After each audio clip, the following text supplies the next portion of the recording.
오늘은 성도는 천국을 사는 사람입니다. 하나님의 나라 쓰지 두 번째 말씀으로 성도는 천국을 사는 사람입니다. 같이 한번 해볼까요? 시작. 성도는 천국을 사는 사람입니다. 우리 건축 소식 좀 나누고 말씀을 나누죠. 우리 건축 준비가 잘 돼가고 있습니다.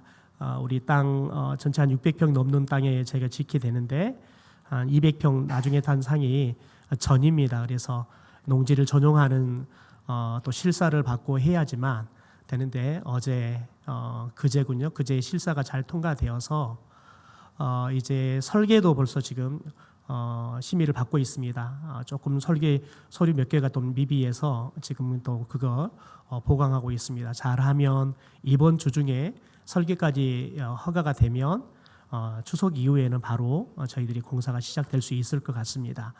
계속해서 기도해 주시고 관심 가져주시면 감사하겠습니다. 오늘 말씀에는 두 가지의 비유가 나오고 있습니다. 보통 이 두 가지의 비유를 같은 의미로 이해를 해왔습니다. 그러나 이 두 비유를 자세히 읽고 또 읽고 보다 보면 비슷한 부분도 많지만 또 다른 점이 있는 것들을 보게 되어집니다.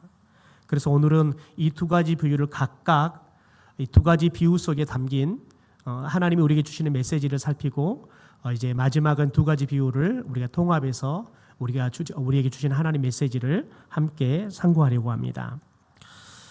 먼저 지난 주일을 살펴봤던 44절에 밭에 감추인 보화 비유 이야기입니다. 44절에 이렇게 말합니다. 천국은 마치 밭에 감추인 보화와 같으니 사람이 이를 발견한 후 숨겨두고 기뻐하며 돌아가서 자기의 소유를 다 팔아 그 밭을 사느니라. 천국을 밭에 감추어져 있는 보화다라고 이야기를 합니다. 여러분, 그런데 우리가 여기서 이런 질문이 생기죠. 왜 밭에 보화가 감추어져 있을까? 라는 질문이 생깁니다. 우리가 이것을 조금 유추해 보려고 그러면 두 가지를 생각할 수 있습니다. 첫째는 예수님께서는 비유하실 때 세상에 없는 이야기를 가지고 비유하지 않고 당시에 일상적으로 일어나는 사건들을 가지고 비유를 하십니다. 그럼 당시에 어떤 사건이 있었기에 예수님께서는 그 사건을 가지고 비유를 할까라는 것들을 우리가 좀 생각해 보면 이 팔레스타인 지역은 전쟁이 자주 일어나는 곳입니다. 그러다 보니까 사람들이 전쟁이 나면 이 전쟁을 피해서 피난을 갑니다. 그런데 집에 있는 것을 다 가지고 갈 수는 없단 말이에요. 이동하기 편한 거 그런 것만 가지고 갑니다. 그래서 가지고 가지 못하는 무거운 보화 이것들은 자기 밭에다가 감추어 놓고 피난길을 가는 겁니다. 그런데 피난길을 갔다가 어떤 사람은 죽거나 어떤 사람은 그곳에 또 정착해서 돌아오지 못하는 거지요. 그래서 오랜 시간이 지나서 후대가 이제 그 밭을 경작하는 겁니다. 근데 어느 날 쟁기질을 하는 사람에게 아마 일당을 주고 쟁기질을 시켰을까 봐요. 쟁기질을 하는데 쟁기에 뭐가 걸리는 겁니다. 그래서 도대체 뭐가 걸려서 그러나 파봤더니 거기에 보화가 감춰져 있는 겁니다.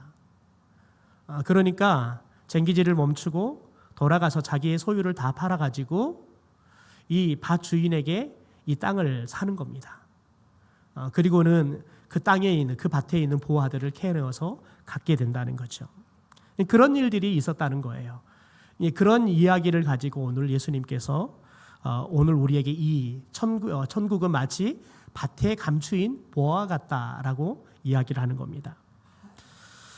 하나님은 왜 이 밭에 감추인 보화 비유를 통해서 우리에게 말씀을 하시고 이 말씀을 통해서 하나님은 우리에게 천국에 대해서 무엇을 알려주고 싶으냐? 첫째는 천국은 자기 재산을 다 팔아서라도 반드시 얻어야 할 보화처럼 귀중한 거라는 겁니다. 천국은 세상에서 그 무엇과도 비교할 수 없을 만큼 자신의 전 재산하고도 비교할 수 없을 만큼 귀중한 거라는 거예요. 여러분, 사람이 노름에 빠지면 마누라도 팔아먹는다라는 말이 있잖아요. 저는 꽤 그 많은 노름꾼들을 만나봤습니다. 성도들 중에서 꽤 노름에 빠져서 가산을 탕진한 사람도 만나봤고요. 만석군 중에서 이 노름에 빠져가지고 조상으로부터 물려받았던 땅들을 다 잃어버린 사람도 만나봤습니다. 여러분, 그런데 이 사람들이 대부분 노름을 하며 그렇다는 거예요. 이번 판에는 내가 꼭 딸 수 있을처럼 보이는 거예요. 패를 받아보니까 이번에는 내가 이기겠다 했다는 거예요. 그런데 지는 거예요. 그런데 지는데 내가 안 되겠구나라고 생각하면 좋은데 이번 판은 내가 꼭 이길 것 같다는 생각이 드는 거예요. 그러니까 또 하는 거예요. 그래 또 하고 하다 보니까 돈을 다 잃어버리는 거예요. 다 돈을 잃었으면 끝나면 좋은데 이번 판에는 진짜 내가 딸 것 같아요. 그러니까 마누라를 담보로 해서 판돈을 빌려가지고 노름을 하는 거예요. 그런데 다 잃어버리는 거죠. 그래서 결국은 돈도 잃고 마누라도 잃어버린 겁니다. 여러분, 그런데 마누라도 팔아먹는 노름꾼이 자기 목숨을 내어놓고 노름한 사람은 없더라고요. 자기 목숨을 담보로 내어놓고 판돈 얻어서 노름한 사람은 없더라고요. 마누라까지는 팔아먹는데 자기는 안 팔아먹더라고요. 왜 그럴까요? 자기 생명은 귀하거든요. 못된 놈이죠. 마누라 생명은 귀하지 않고 지 생명만 귀해요. 여러분, 사람은 왜 자기 생명을 그렇게 귀하게 여길까요? 돈은 없다가도 있을 수 있습니다. 건강은 없다가도 다시 얻을 수 있습니다. 여러분, 그런데 생명은 잃어버리면 그만입니다. 아무리 많은 재산을 여러분 가져도 내 생명 잃어버리면 그거 더 이상 내 게 아닙니다. 여러분, 그러니까 마누라도 팔아먹는 노름꾼은 자신의 생명을 담보로 노름하지는 않는다는 거예요. 그게 얼마나 귀중한지 아닌가요? 여러분, 마누라도 팔아먹는 노름꾼이 얼마나 패륜적인 삶을 사는 사람입니까? 그런데 여러분, 그런 사람도 자기 생명이 귀중한 건 안다는 겁니다. 여러분, 그런데 한번 생각해 봅시다. 여러분, 마누라는 팔아먹어도 자신은 안 팔아먹는 노름꾼도 생명이 귀중한 걸 아는데 여러분, 저와 여러분의 생명이 영원하든가요? 아무리 건강한 사람도 여러분, 주님이 부르시면 가야 하는 겁니다. 우리의 이 목숨은 영원하지 않으니까요. 여러분, 죽지 않고 영원히 살고 싶어서 우리나라까지 불로초를 구하게 사람을 보내어서 영원히 살아보려고 노력했던 진시 형제도 죽고 이 땅에 존재하지 않습니다. 우리는 하나님이 주신 생명을 우리가 이 땅에 사는 날 동안만 소유할 수 있습니다. 아무리 건강한 사람도 하나님이 생명을 거둬가시면 죽을 수밖에 없습니다. 전 재산을 걸어서라도 생명을 연장하고 싶은 사람이 많지요. 그러나 여러분, 세상에 그 어떤 것도 생명을 지켜줄 수는 없습니다. 여러분, 이건희가 그렇게 몇 조의 재산을 갖고 있지만 심지어 여러분 자신이 세운 병원이 우리나라에서 한두 손가락이 들어갈 정도로 최고의 의료진들을 두고 살지만 이건희의 생명도 연장하지 못하고 땅에 묻힙니다. 그런데 예수님은 영원한 생명과 천국을 우리에게 가져다 주셨습니다. 여러분, 성도는 천국에서 영생을 누리는 복을 예수님께 받고 살고 있는 사람들인 줄 믿습니다. 그래서 천국은 전 재산과도 비교할 수 없는 귀중한 겁니다. 여러분, 이걸 우리가 알아야 하는 거예요. 천국은 생명보다 더 귀중한 것이다. 둘째, 천국은 감춰져 있어서 성도들에게만 발견이 됩니다. 여러분, 사람은 타락해서 스스로는 하나님을 찾아갈 수도 없고 천국을 찾아갈 수도 없습니다. 예수님께서 오셨을 때 여러분, 이스라엘 백성들이 그렇게 기다렸던 메시아가 왔지만 못 알아봅니다. 왜 그럴까요? 영적으로 여러분 병들어서 눈을 잃어버렸기 때문에 그렇습니다.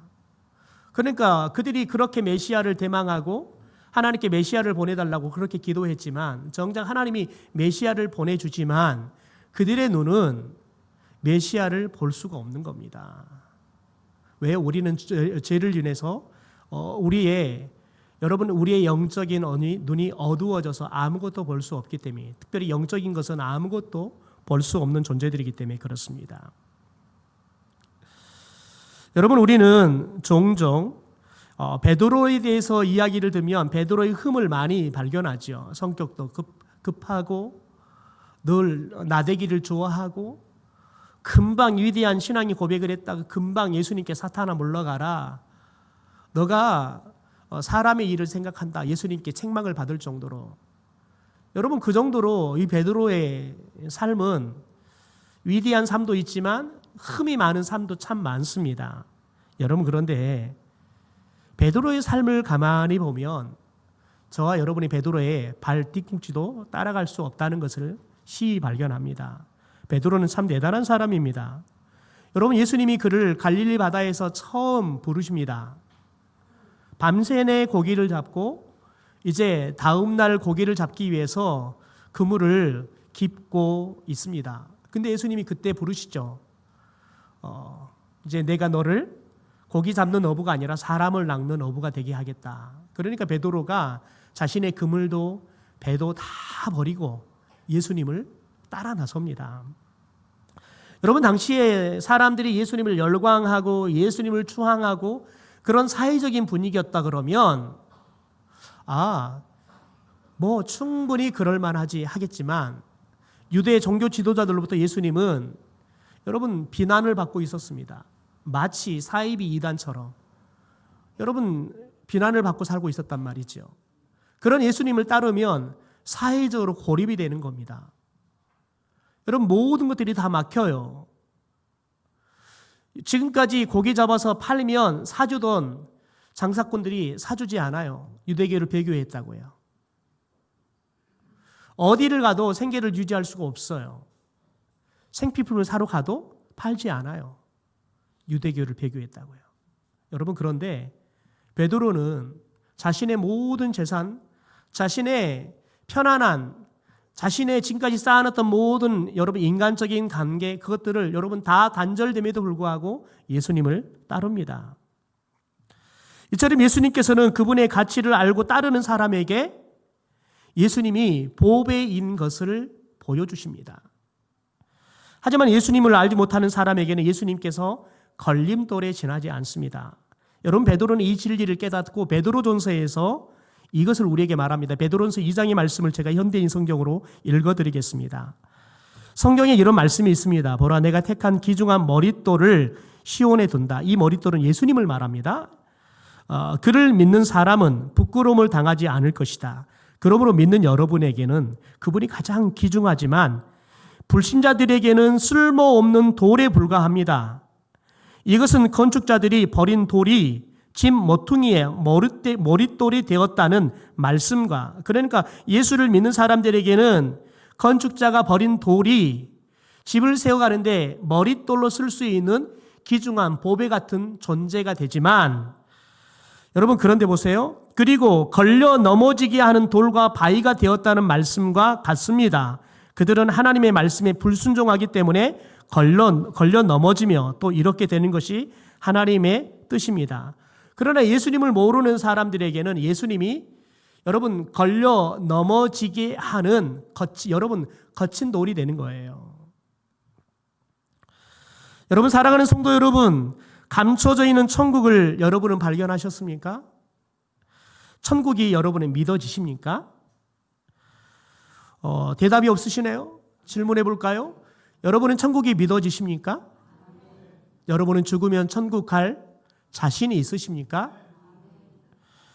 더 중요한 건 여러분, 우리가 지난주부터 천국에 대한 이야기를 했지만 천국은 이미 우리 안에 있는 줄 믿습니다. 예수님이 우리를 찾아오시면서, 예수님이 우리 안에 내주에 계시면서 이미 천국이 우리 안에 이루어져 있는 겁니다. 여러분, 그런데 여러분, 천국은 감춰져 있는 부와 같다는 거예요. 그런데 예수 그리스도를 믿는 성도들에게는 감춰져 있지 않고 이제 보여지는, 하나님께서 계시해 주셨다는 거예요. 보여주셨다는 거예요. 그러므로 여러분, 저와 여러분이 성령 하나님께서 믿음을 주셔서 천국을 발견하고 예수님이 걸림돌이 아니라 저와 여러분의 보배가 되고 저와 여러분의 믿음을 세워가는 머릿대열이 되어주는 축복이 있게 되기를 주님의 이름으로 축원합니다. 셋째, 천국은 모든 재산을 팔아서라도 사야 합니다. 예수님께서 마태복음 11장 12절에 이렇게 말합니다. 세례 요한의 때부터 지금까지 천국은 침노를 당하나니 침노하는 자는 빼앗느니라. 그러니까 여러분, 천국을 갖기 위해서 쳐들어가는 사람, 여러분, 침노한다는 것은, 우리가 전쟁한다는 것은 상대방에게도 상처를 입히지만 나도 죽을 수 있고요, 나도 다칠 수 있어요. 그럼에도 불구하고 천국을 얻어야겠다 생각하면 목숨을 걸고라도 천국을 쳐들어가는 거죠. 천국은 그런 사람이 거라는 거예요. 천국을 정말 귀중하게 여기고 내가 천국을 꼭 갖고 싶다고 하는 이 사모한 마음, 내가 다치더라도, 내가 목숨을 혹시 잃어버리더라도 여러분 얻기 위해서 여러분 쳐들어가는 사람, 그 사람이 천국을 얻게 된다는 거예요. 잠언 2장 4절 5절에 보면 은을 구하는 것 같이 구하며 감추인 보배를 찾는 것 같이 그것을 찾으면 여호와 경외하기를 깨달으며 하나님을 알게 된다라고 이야기해요. 여러분, 그러니까 천국은 마치 은을 구하는 마음으로, 여러분 감추어진 보배를 찾는 그 마음으로 여러분 찾을 때 하나님을 경외하는 것을, 우리가 하나님을 어떻게 경외해야 되는지 여러분 그 믿음을 깨닫게 된다는 거예요. 그리고 하나님을 알게 된다는 거예요. 여러분, 천국은 사모하고 찾고 침노하는 사람, 이들을 위해 모든 것을, 천국을 위해서 모든 것들을 팔 수 있는, 여러분 천국을 사모하는 사람들에게 하나님이 주신다는 겁니다. 노아를 좀 볼까요? 어느 날 하나님이 노아를 찾아오십니다. 그리고는 이 땅이 죄악이 가득해서 내가 사람을 만든 걸 후회한다. 여러분, 하나님이 하시는 일에는 후회함이 없다 그랬어요. 그런데 성경에 딱 한 번, 여러분 노아 시대의 사람들을 보면서 내가 사람 만드는 것을 후회한다라고 말해요. 그래서 하나님이 노아에게 내가 이제 이들을 심판할 것이다. 그러니까 너희들이 그 심판으로부터 구원받기 위해서 방주를 만들어라. 하나님의 말씀을 듣습니다. 노아가 이 엄청난 말씀을 듣고 가족들에게 가서 하나님의 이 뜻을 전해줍니다. 그리고 방주를 만들 장소를 확보하고요, 기술자들, 일꾼들을 모읍니다. 또한 나무를 비롯한 방주를 만드는 필요한 자재들을 공급해야 합니다. 여러분, 그러니까 자금을 확보하기에 땅을 팔고 짐승을 팔고 때로는 자기 집을 팔아야 했을 수도 있겠습니다.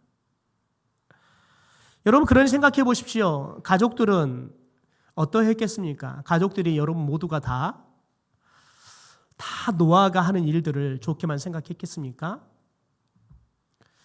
노아의 홍수 이후에 심판이 끝나고 이제 새로운 세상이 열렸을 때 하나님이 노아가 포도농사를 지었을 때 포도농사가 잘 되게 합니다. 그런데 노아가 이 포도농사 지은 포도주를 마시고 그냥 술에 취해서 알몸으로 누워 잡니다.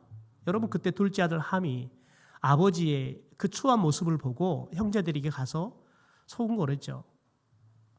여러분, 그런데 첫째 아들, 셋째 아들은 그 말을 듣고 가서 뒷걸음질에 가서 아버지의 알몸을 옷으로 덮어줍니다. 여러분, 그런데 보면 함이 그렇게 꽤 좋은 믿음을 가진 사람은 아니었구나라는 걸 알아요. 아버지의 부끄러움을 보면 그걸 덮어줘야지요. 형들한테 가가지고 동생한테 가서 그 아버지의 부끄러운 모습들을 자꾸 허물들을 이야기하잖아요. 그 결과 여러분, 이 함의 족속이 가나안 땅을 이룹니다. 그래서 여러분, 첫째 아들과 셋째 아들의 후손들의 노예가 될 것이다 라고 이야기해요. 그래서 이스라엘이 가나안 땅에 들어가는데 이 가나안 땅의 사람들이 결국은 이스라엘의 여러분 노예로 삽니다. 나라를 다 빼앗기고. 그러니까 노아의 자녀들이 마냥 믿음이 좋았던 건 아니라는 거지요. 그러니 생각해 보십시오. 아버지의 그런 제안을 들었을 때 흔쾌히 함께 동의하고 같이 노아 방주를 짓는 일을 했을까요? 그러지 않았을 확률이 꽤 높습니다. 더군다나 사람들은 처음에는 노아의 인품과 신앙을 봤을 때 그 말을 믿었을 수 있습니다. 여러분 100년이 넘는 시간 동안 근데 그 일을 해가요. 비는 올 생각도 않고요. 여러분 방주를 만드는데 나무가 썩어버리는 거예요. 여러분 그러면 사람들이 얼마나 비웃겠어요. 더군다나 배를 만드는데 바닷가에 만드는 게 아니라 산 위에 만들고 있는 겁니다. 사람들이 여러분 네 정신 나갔냐? 배를 띄우려고 하면 바닷가 만들어야지. 여러분 사람들이 얼마나 비웃었겠습니까? 여러분 그런데 노아는 방주를 얻기 위해서 아니 심판으로부터 구원을 얻기 위해서 자신의 그 모든 걸 다 거릅니다. 그리고 마침내 방주를 만들고 하나님의 심판이 왔을 때 그 가정은 구원을 얻지요. 이처럼 천국은 자신의 것을 다 팔아야 얻을 수 있는 소중한 것입니다. 두 번째 비유는 진주 비유 이야기입니다. 여러분 여기서 천국은 진주 장사와 같다라고 말합니다. 우리 45절 46절을 같이 한번 읽어볼까요? 시작.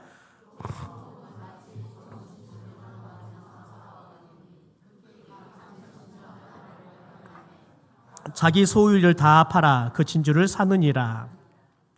여러분 밭에 감추인 보화 비유에서 천국은 보화라고 했습니다. 그런데 둘째 비유의 천국은 좋은 진주를 구하는 장사 같다라고 했습니다. 그러니까 천국은 장사꾼 사람이라는 거예요. 분명히 여러분 이 감추어진 밭에 감추어진 여러분 보화에서는 천국이 보화라 그랬어요. 그런데 진주 비유에서는 그 보화를 진주를 살려고 하는 장사다라고 이야기해요.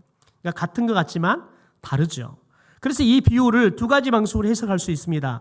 하나는 첫 번째 비유와 같은 해석인 겁니다. 값진 진주는 천국이고 진주 장사는 그 진주를 얻기 위해 소유를 다 팔아 사는 사람, 성도로 표현할 수 있겠죠.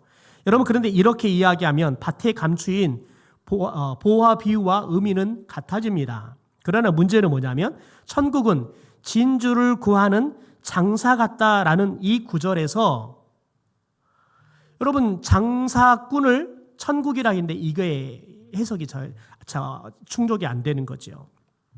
그래 둘째 비유의 초점은 천국은 진주가 아니라 진주를 구하는 장사다, 장사꾼이다라고 이야기하는 데 있다는 겁니다. 여러분 이 표현을 살려 해석하면 이렇게 해석할 수 있습니다. 진주 장사가 우리가 아니라요 주님이라고 보는 겁니다. 진주를 찾으시는 주님의 눈에 우리가 값진 진주처럼 보이는 거예요. 자신의 모든 것을 팔아서 사고 싶은 값진 진주처럼 보였다는 거예요.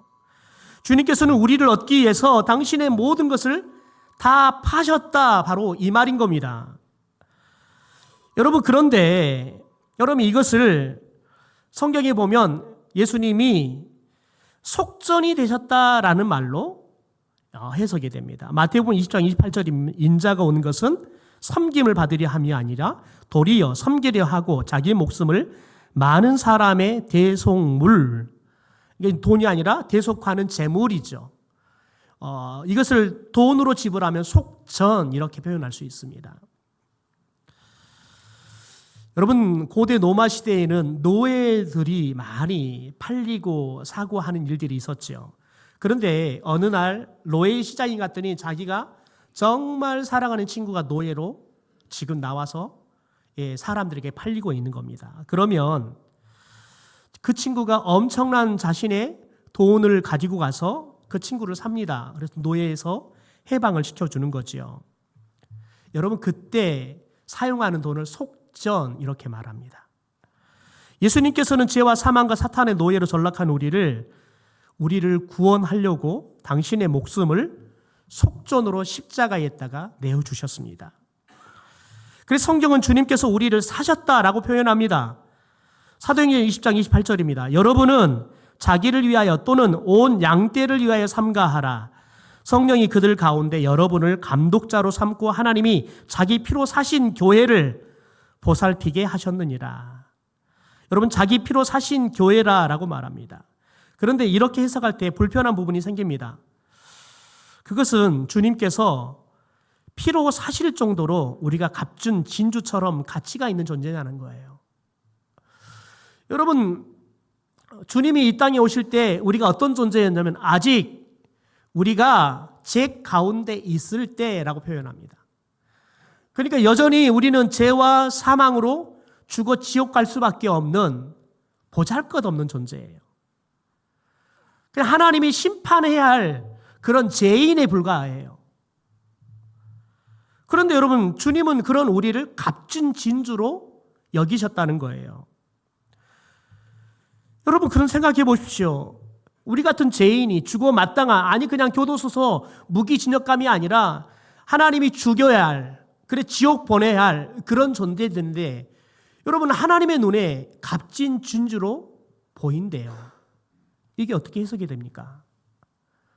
도대체 하나님이 죽을 수밖에 없는, 하나님이 심판할 수밖에 없는 지옥의 땔감부분이 되지 않는 우리들을 왜 하나님은 값진 진주로 보셨을까요? 자신의 목숨을 내어놓고 살 만큼 값진 진주 같은 존재로 우리를 보셨을까요? 우리는 성경을 통해 딱 한 가지 이유를 찾았습니다. 하나님이 우리를 사랑하시니까요. 하나님이 우리를 사랑하셔서 그랬다는 거예요. 여러분, 하나님이 우리를 사랑하셔서 여러분 죄로 인해 죽을 수밖에 없는 우리를 값진 진주같이 귀한 존재로 여기셨다는 거예요. 그래서 우리를 사시기 위해서, 우리를 구하기 위해서 그분의 목숨값을 지불하고 우리를 사주셨다는 거예요. 여러분, 우리가 생각하기에 보잘것없는 존재지만 주님에게는 값준 진주보다, 아니 자신의 목숨값보다 더 귀중한 존재로 우리를 사랑하신 줄 믿습니다. 그래서 저와 여러분을 사주셔서 하나님의 나라의 백성이 되고 천국을 우리에게 주신 줄 믿습니다. 그러면 여러분, 이 두 개의 비유를 가지고 우리가 해야 할 일이 뭘까요?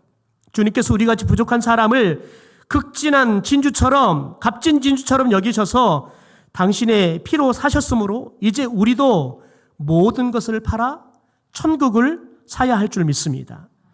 천국의 주인이신 주님이 모든 것을 거셨잖아요. 주님을 우리의 생애의 최고자로, 여러분 가장 위대한 왕으로 높이는 것이 우리가 살아가야 할 줄 믿습니다. 여러분, 주님과 천국을 위해서 모든 것을 거는 것, 그게 저와 여러분이 살아가야 돼요. 천국을 얻으려면 비록 이 땅에 살지만 우리는 미리 천국을 그럴 때 맛볼 수 있는 겁니다. 여러분, 세상은 우리를 배반합니다. 주님과 천국은 결코 우리를 소외시키지 않지만 여러분, 세상은 우리를 소외시킵니다. 여러분, 한번 생각해 봅시다. 한 사람이 죽었습니다. 그런데 3명의 친구가 이 친구의 죽음을 보고 반응이 다릅니다. 첫 번째, 가장 사랑했던 친구는 문상조차 오지 않습니다. 그가 죽자 관계가 끝나버렸습니다. 이 매정한 친구의 이름이 뭐냐? 돈입니다. 여러분, 우리가 아무리 돈을 위해서 목숨 걸으면서 돈을 벌었어요. 딱 죽는 순간 돈은 더 이상 내 것이 아니에요. 두 번째 친구도 무척 사랑했습니다. 그랬더니 그 친구가 와서 슬피 울다가 갑니다. 그 친구 이름은 가족입니다. 가족은 우리가 죽으면 슬퍼하지요. 그런데 장례가 끝나면 자신의 삶의 자리로 돌아갑니다.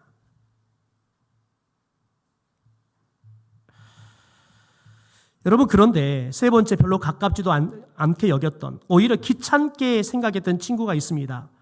그런데 그 친구는 일찍 와서 계속 그의 손을 잡아주었습니다. 그 친구의 이름이 예수입니다. 예수님은 2000년 전에 우리에게 오셨습니다. 저와 여러분이 믿음이 있을 때나 믿음이 없을 때나 그분은 우리의 손을 붙잡아 주셨습니다. 여러분, 저와 여러분이 예수 믿을 때, 예수 믿는 사람들이 예수 믿자고 교회에 가자고 했을 때 얼마나 귀찮아했습니까? 여러분, 그래서 예수 믿는 친구가 온다 그러면 오지 말라 그러죠. 왜요? 귀찮게 하니까요. 여러분, 그런데 진정한 친구는 예수뿐이 없어요.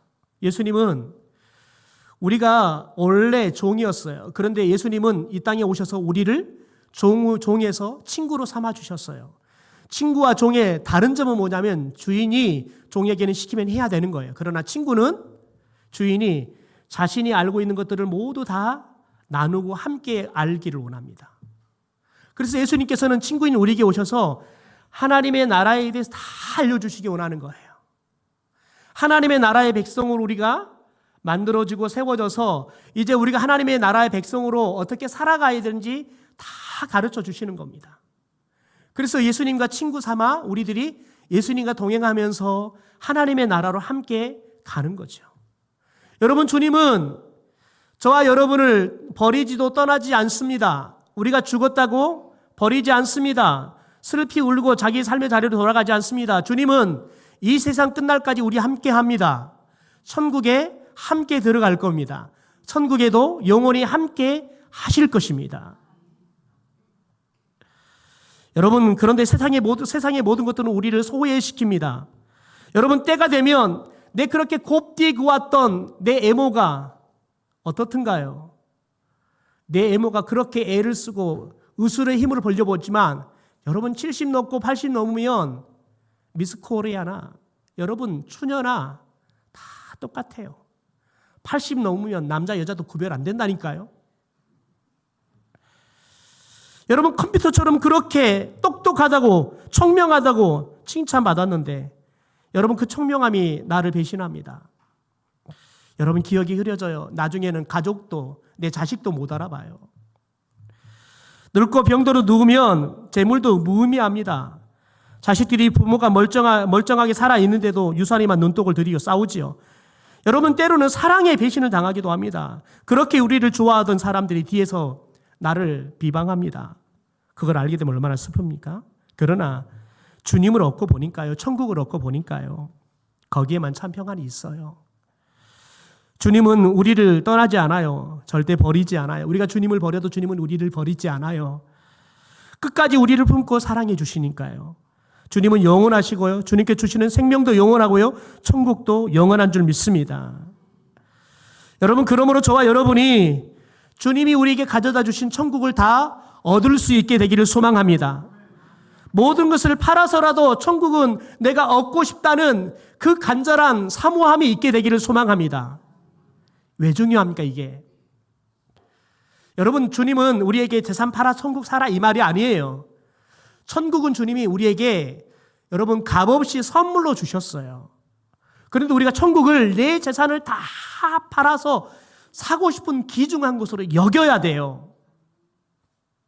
이게 왜 중요한지 우리는 삭개오의 삶을 통해 잠깐 말씀을 나누고 말씀을 마치겠습니다. 여러분, 삭개오가 주님을 만나기 전에 여러분 그는 돈이 출세가 그의 인생의 목표였어요. 그래서 여러분 돈을 벌기 위해서 매국노라는 여러분 직장인 세리가 돼요.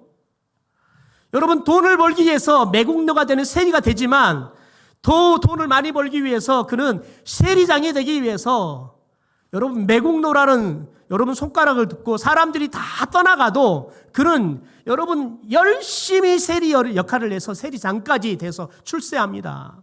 그래 대저택에 살고 수많은 돈을 갖습니다. 그러나 여러분 그런데 애로워 고독하게 죽어가는 겁니다. 그런데 주님이 그를 찾아오십니다. 주님을 만나고 보니까요. 천국을 소유하게 되니까요. 삭개오가 어떻게 합니까?